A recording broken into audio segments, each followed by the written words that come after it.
um prazer enorme estar aqui com vocês, com esse pessoal já tem um tempinho.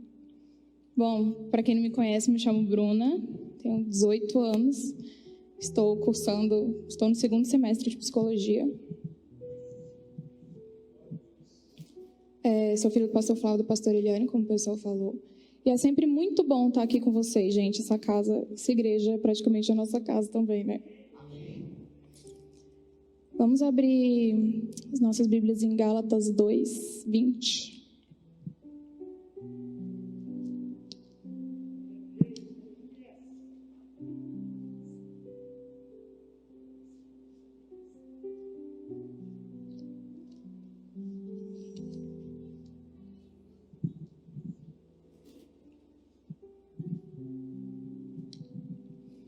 Logo, já não sou eu quem vive, mas Cristo vive em mim. E este viver que agora tenho na carne, vivo pela fé no Filho de Deus, que me amou e se entregou por mim. Amém. Bom, quando a Tefinha fez o convite, né? E aí ela me passou o tema, e ela me passou, Bruno, o tema vai ser Cristo, vai ser Jesus. E a primeira coisa que eu pensei foi, eu vou pregar para uma igreja, né? Eu acho que a maioria que é bem mais velho que eu. Não bem mais velho, né? Mas mais velho. E eu falei, como falar de Jesus para uma igreja que, na teoria, já deveria conhecer Jesus e seguir o que Jesus fala? E eu fiquei me questionando por muito tempo. Falei, como apresentar Jesus para quem já conhece Jesus? E aí veio o start na minha cabeça. Porque muitas vezes a gente está na igreja, a gente conhece a história, mas a gente não conhece a profundidade, não vive o que a gente tem que viver da maneira correta. Eu mesma cresci, quando eu nasci, meus pais já eram consagrados a pastor, então eu cresci na igreja, assim como o nenenzinho estava brincando com balão, eu era a criança que dava o louvor, eu soltava o pique-pega e o fogo assim na igreja, as crianças correndo, era eu. Eu cresci nesse meio e eu vi que eu fui realmente conhecer Jesus mesmo, acho que aos 14 anos. Até lá, para mim, a igreja era algo normal para mim. Ir para a igreja, normal, orar, normal. E a gente conhece mais profundo. É totalmente diferente a gente sentar aqui e ouvir para a gente viver, entendeu? Vai muito além disso. Então, o que Jesus trouxe para mim, o que Deus me deu, baseado no tema Cristo, que é um tema muito pesado, eu até falei para a Stephanie, falei, nossa, meu Deus. E aí, vindo para cá, eu descobri que era Santa Ceia. Eu falei, meu Deus. A igreja, a gente vê que a igreja brasileira, ela está cada vez mais distante do cristocentrismo.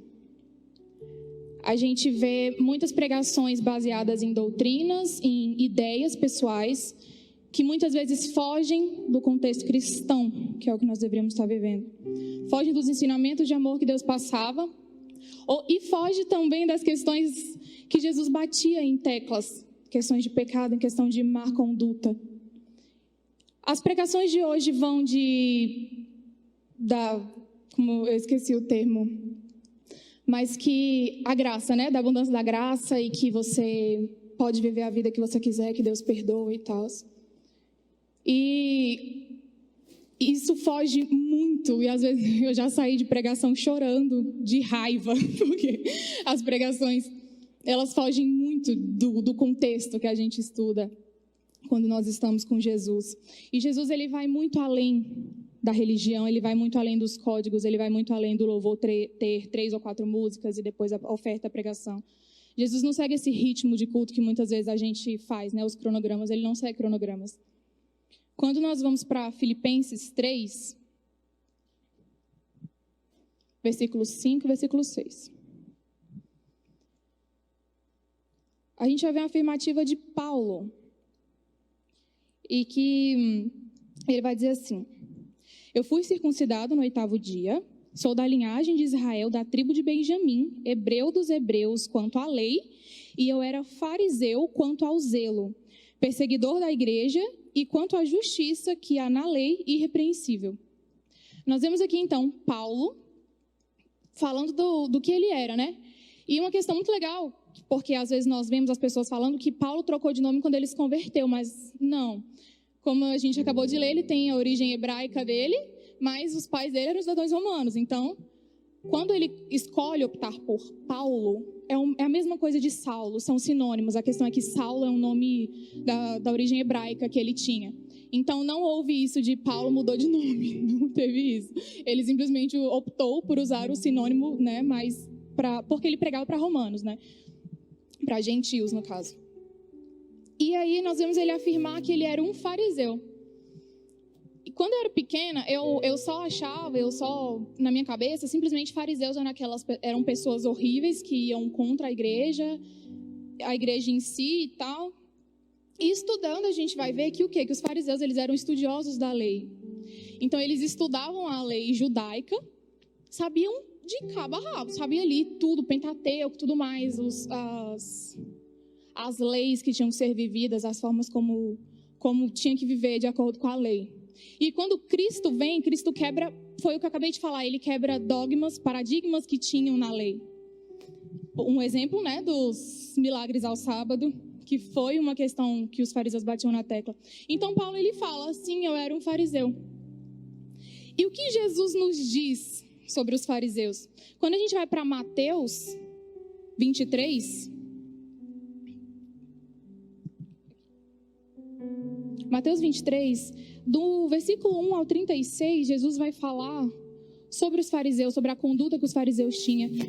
E que, infelizmente, muitas dessas condutas a gente vê na igreja cristã de hoje. Inclusive, fica aí dever para casa, gente, se vocês quiserem ler. Eu chorei lendo isso, porque a gente vê a realidade e é muito forte.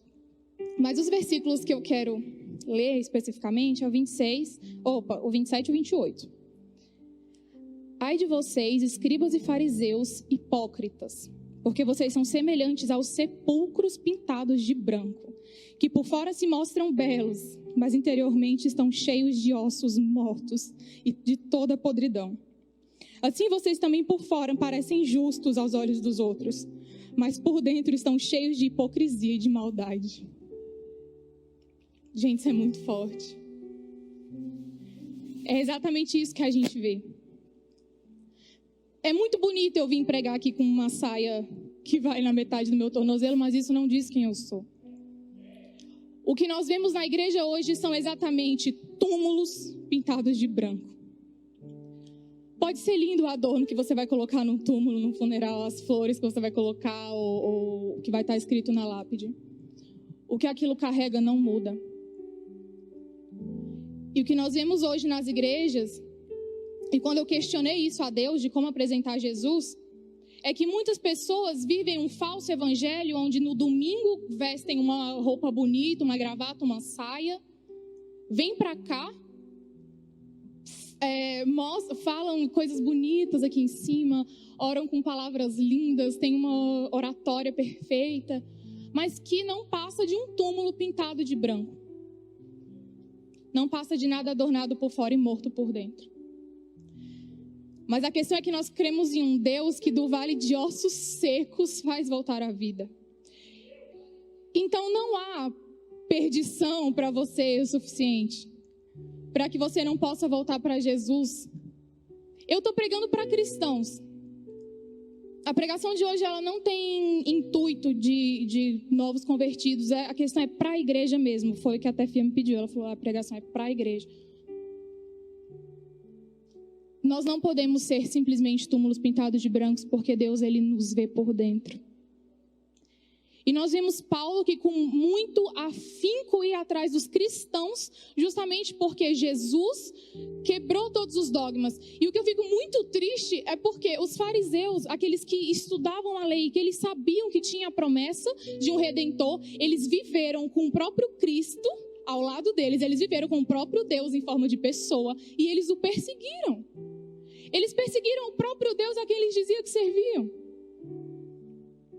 E é exatamente isso que nós vemos hoje em dia. A questão mais difícil para nós, líderes, é que pessoas cristãs há muito tempo têm muita dificuldade de aceitar o novo. É muito difícil a gente... Jesus toca no nosso coração, cara, vamos mudar e tal.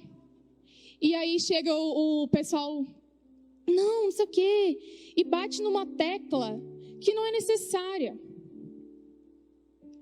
Os fariseus, eles perseguiam o próprio Deus a que eles diziam que adoravam. Meu Deus. Eles ensinavam uns aos outros. A questão de você saber a Bíblia de cabo a rabo também não diz sobre quem você é de verdade. E é isso que eu mais peço a Deus, porque eu estudo a Bíblia todos os dias. Nessa quarentena foram 3 cadernos assim, desse aqui, inteiros. E eu sempre peço a Deus para que isso não fique só no meu intelectual. Eu estudo muito a Bíblia, mas se você me falar assim, Bruna, fala onde está o versículo tal, eu não vou saber. É meu sonho pregar um dia e falar assim, porque em tal lugar está escrito isso.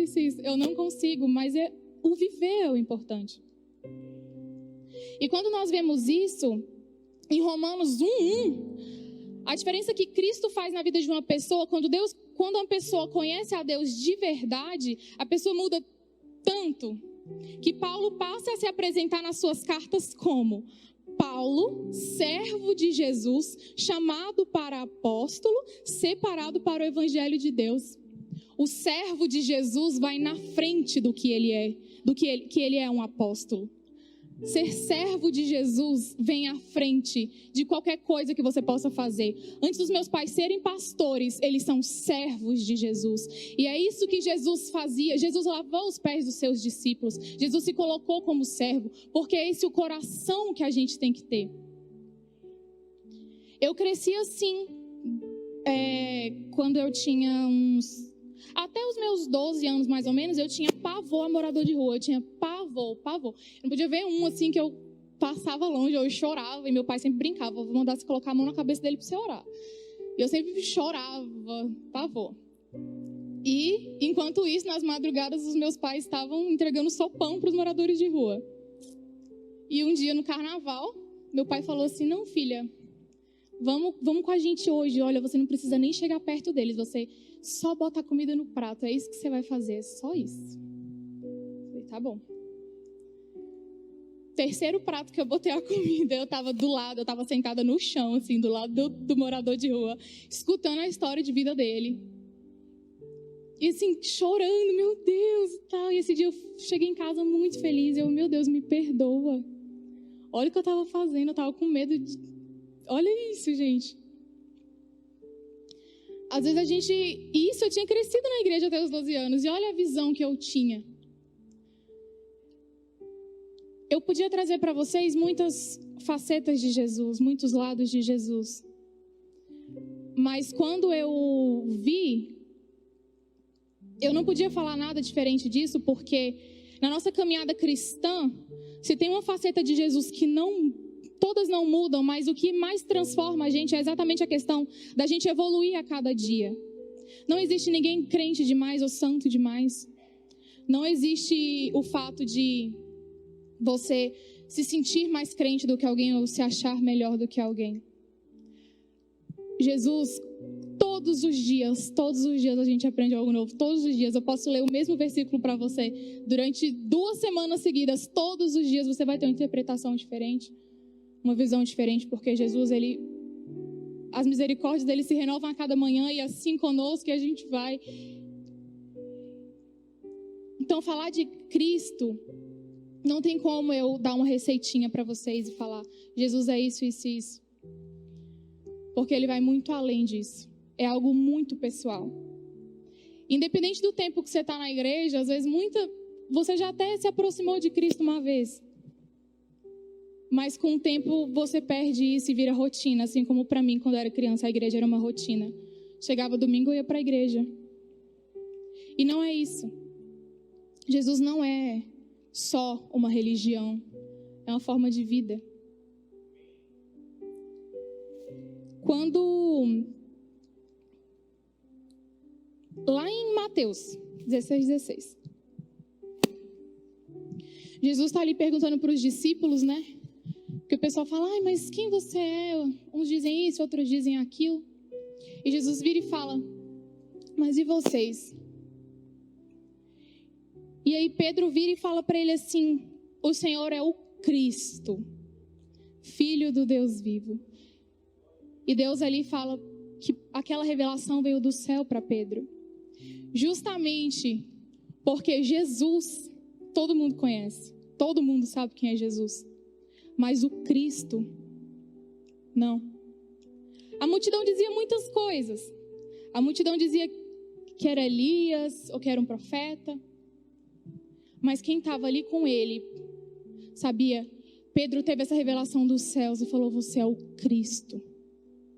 Para muitos era Jesus, um homem que falava parábolas e tal. Mas ele era o Cristo. E essa revelação só acontece quando nós estamos próximos dele. Não basta a gente ficar na multidão, escutando as parábolas, escutando as histórias. É viver. E o que eu acho muito legal é que Pedro, ele era muito impulsivo, assim. Você vê Pedro falando muito na Bíblia. Jesus falava alguma coisa, Pedro respondia. Ou então, você vê que quando Jesus morreu, foi ele que deu a ideia de fazerem uma assembleia para escolherem o apóstolo que substituiria Judas. Então, Pedro sempre teve iniciativa, mas Pedro sempre teve oscilações na vida dele. Após essa revelação que Pedro teve, que Jesus era o Cristo, ele já repreende Jesus ali, tipo, não, Senhor, você não precisa ir para a cruz, e já escuta uma arreda de Satanás. Então, ao mesmo tempo que ele teve a revelação de Deus, ele já escutou uma arreda de Satanás. Então, assim, ele oscilava bastante. Pedro foi o cara que negou Jesus 3 vezes. E que, logo após um tempo, escuta de Jesus: Pedro, tu me amas? Sim, Senhor, eu te amo. Apacenta as minhas ovelhas. Pedro negou Jesus 3 vezes. Jesus perguntou para Pedro se ele o amava 3 vezes, porque cada vez que nós negamos a Jesus, seja nos nossos atos, seja nos nossos pensamentos, na forma que nós falamos, nós temos uma chance sim de nos redimirmos. É quando Jesus pergunta: você me ama? A resposta pode ser: ai, Senhor, sim, mas sabe, é porque eu te amo, mas assim, é porque quando eu tô sozinha com um menino é muito difícil, mas assim, eu te amo, mas sabe? Então assim, ai, Senhor, eu te amo, mas antes de dormir eu não consigo dormir sem pensar naquilo. Pedro foi muito direto: sim, Senhor, tu sabes que eu te amo. Ele sabia que ele amava Jesus. Ele não precisou botar desculpas para o que ele fez, ele sabia, ele negou. Mas ele se redimiu. E nós vemos Pedro então em Atos, logo após o Pentecostes, a primeira pregação em massa, depois que Jesus subiu. Pedro então ali, a primeira pregação dele, ele é tão cristocêntrica, ele simplesmente fala de Jesus. Logo após essa pregação, que se eu não me engano foram 3.000 novos convertidos, Pedro vai lá, o milagre. Não tem ouro nem prata, mas o que eu tenho eu te dou. Levanta e anda. Nós vemos então uma pessoa que, de impulsiva, e que negou Jesus 3 vezes, simplesmente perguntaram: não é você que andava com Jesus? Pedro: não era eu não. De repente, após o milagre, ele está no Sinédrio, na frente ali dos saduceus, dos sacerdotes. Ele podia muito bem pensar: nossa, eu já neguei Jesus uma vez e Jesus me perdoou e eu estou aqui. Se eu só falar aqui que eu não vou mais pregar, está tudo certo. Porque a tecla que eles batiam era justamente essa: pare de pregar o Jesus a quem você prega, pare de fazer o que você faz. E Pedro simplesmente bate no peito e fala: mas vocês estão querendo culpar a gente? Olha que a gente fez um milagre. Ele simplesmente mostrou os frutos que ele tinha. Ele não precisou se justificar, justamente porque o fruto dele estava do lado dele. Desculpa, gente, é porque eu perco o raciocínio muito rápido, o balão da criança subiu. E ali Pedro, no Sinédrio, não negou Jesus. É isso. Tenho muita dificuldade de concentração, me perdoe. Ele simplesmente falou do quão grande era o Jesus a quem ele servia. Ele falou o quão poderoso era o Jesus a quem ele servia. Ele não se atemerou porque, se eu não me engano, eram 70 pessoas que ficavam no sinédrio ali para julgar.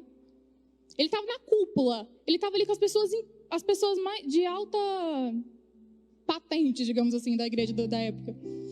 E ele não se atemerou. O que muitas vezes nós fazemos na igreja e que nós vemos são pessoas que erram uma vez e simplesmente tratam isso como algo de estimação e vão levando isso e falam, não, mas Jesus perdoa, Jesus perdoa. E é justamente essa pregação que nós vemos hoje, Jesus perdoa, Jesus perdoa. Sim, mas não se escore nisso para você manter a sua má conduta ou a forma com que você age na vida de qualquer jeito. Não é assim.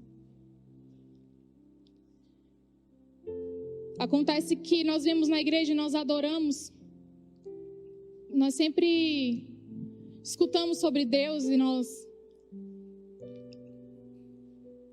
vemos pessoas fazer as coisas e tal. Bom, gente, meus pais, nós temos muitas experiências, assim, muitos casos que a gente já passou. E infelizmente as pessoas que nós sempre víamos que eram pessoas que se achavam santas demais, num futuro muito próximo, foram as pessoas que despencaram muito rápido.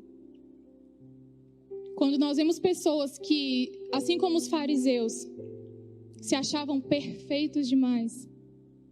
Jesus fala isso no texto que eu li para vocês sobre os fariseus. Vocês colocam pesos em cima das pessoas que eles não podem carregar. Tinha um irmão na igreja antiga, nossa, que Coca-Cola era do diabo, não podia beber Coca-Cola. Sabe? Se nós bebemos alguma coisa mortífera, nós não morreremos. É isso, gente. Viver Cristo é isso.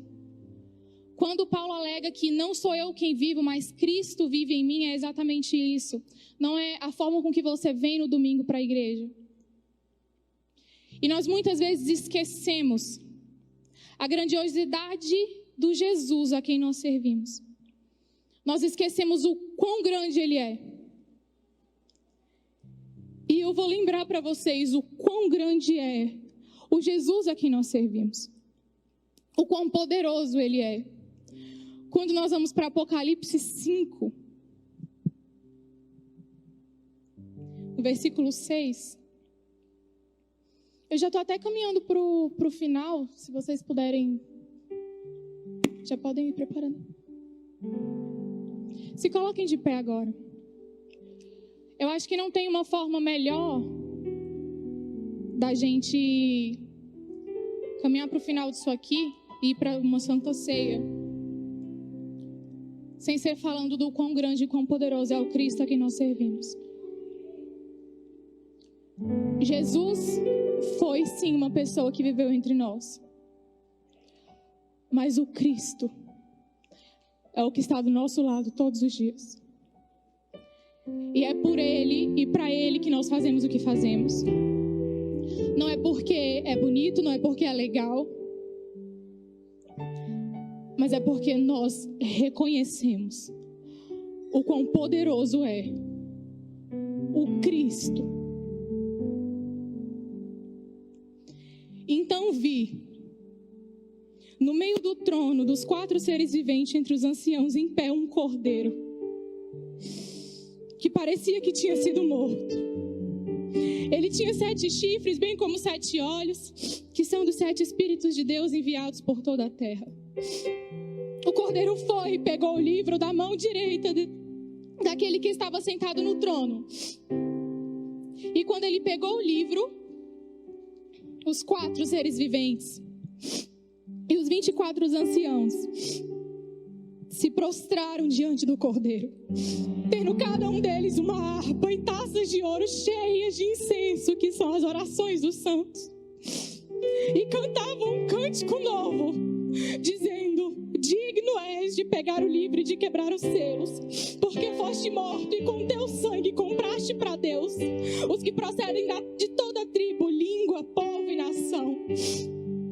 E para nosso Deus os constituíste reino e sacerdotes, e eles reinarão sobre a terra. Vi e ouvi voz de muitos anjos ao redor do trono, dos seres viventes e dos anciãos, cujo número era milhões de milhões, milhares de milhares, proclamando com voz forte: digno é o Cordeiro que foi morto de receber o poder, a riqueza, a sabedoria, a força, a honra, a glória e o louvor. Então ouvi toda criatura que há nos céus e sobre a terra, debaixo da terra e sobre o mar, e tudo que neles há, estava dizendo: aquele que está sentado no trono e ao Cordeiro seja o louvor, a glória e o domínio para todo sempre. E os quatro seres viventes respondiam: amém. Também os anciãos se prostraram e adoraram. Nós adoramos ao Cordeiro, e que todo o céu, toda a terra se prostraram. Todos os anjos do céu se prostraram e o adoraram. Quem somos nós para recusar a adoração a Jesus? Esse é o Cristo que nós servimos. Esse é o Cristo por quem nós lutamos. Esse é o Cristo por quem nós mudamos. É Ele que nos transforma. Ele que chegou no céu e nem precisou se apresentar. Todos os adoraram. E é por isso que agora, Jesus, nós o adoramos. Nós declaramos que Ele é santo. Jesus, nós o adoramos, Senhor. E que agora todo resquício de farisaísmo que há entre nós venha ser derrubado. Nós não queremos saber a Bíblia de quais salteados, nós queremos viver, Senhor. Nós não queremos, Senhor, viver de aparências, Deus. Nós não queremos ser túmulos pintados de branco, Senhor. Para que todo mundo que esteja aqui, Jesus, ressuscite o fogo do Teu Espírito Santo em nós, meu Pai. Pedro só deu esse salto, Jesus, de declarar diante de um sinédrio que ele não negaria e não pararia de pregar o Seu nome depois que ele recebeu o Espírito Santo no Pentecostes, Pai. E nós sabemos, Senhor, que não tem como, Pai, nós chegarmos a Ti se nos limparmos antes. Jesus, assim como todo o céu te adoraram, como todos os anciãos te adoraram, Pai, nós o adoramos. Como toda a criação te louva, nós o adoramos. As pedras não precisam clamar, porque nós clamaremos e nós iremos, ó Pai, fazer o que o Senhor tem para nós. Jesus, o nosso coração é Teu. Toda falha de conduta, Pai, tudo que nós fazemos que não agrada a Ti, Jesus, examine a nossa consciência agora, Pai. Diga se há em nós algum caminho mau, Senhor. Nós vamos agora participar da ceia, que é em memória de Cristo. É o que Ele fez por nós. Não faça isso de qualquer jeito. Leve isso a sério. Viva! A cruz é aquilo que nós carregamos em nós todos os dias, em atitudes, em palavras, em ações. O momento que nós vamos viver agora não é simplesmente um suco de uva e um pedaço de pão. É você mostrando para Deus que você não é um túmulo pintado de branco, que Ele vive em você, que nós não somos os mesmos de quando nós conhecemos a Jesus. Eu ficava muito triste quando eu era pequena, porque eu falava: Deus, eu não vou ter um testemunho para contar. Eu já cresci na igreja, meu pai, por exemplo, bebia, usava drogas, e eu não tenho nenhum testemunho, eu não tenho nada para falar assim: meu Deus, eu mudei. E foi quando eu aprendi que meu testemunho é muito mais bonito, porque 18 anos eu nunca me desviei e eu nunca fugi do Cristo a quem nós servimos. E Deus falou comigo assim: é muito mais bonito você falar que nunca se desviou, que você falar: nossa, gente, eu pisei lá fora e tal, me arrependi. Então que nesse momento você fale com Jesus com toda a sinceridade, para que Ele possa ressuscitar em você o que está morto. Seja o seu chamado, seja um sonho, seja uma promessa que Ele deu para você e você não acredita mais. A Santa Ceia de hoje vai ser uma consumação da ressurreição, não só de Cristo, mas de algo dentro de você. Que você não saia daqui a mesma pessoa que você entrou. Que você que está em casa não saia desse culto, ou não desconecte do seu celular sem transformar algo dentro de você, sem que algo dentro de você ressuscite. Não precisa se escorar em quantos anos de cristão você tem. Nunca é tarde para você voltar. A questão não é voltar ao primeiro amor, não. A gente não precisa nem sair dele. Eu vou passar para o pastor agora fazer a Santa Ceia, mas eu peço a vocês que mantenham isso no coração de vocês. É essa Santa Ceia que nós teremos hoje.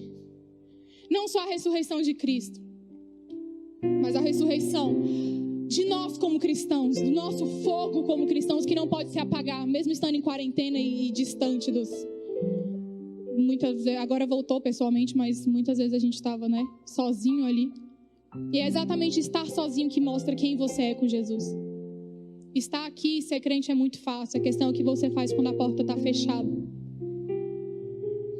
Muito obrigada, gente. Era isso que eu tinha para hoje.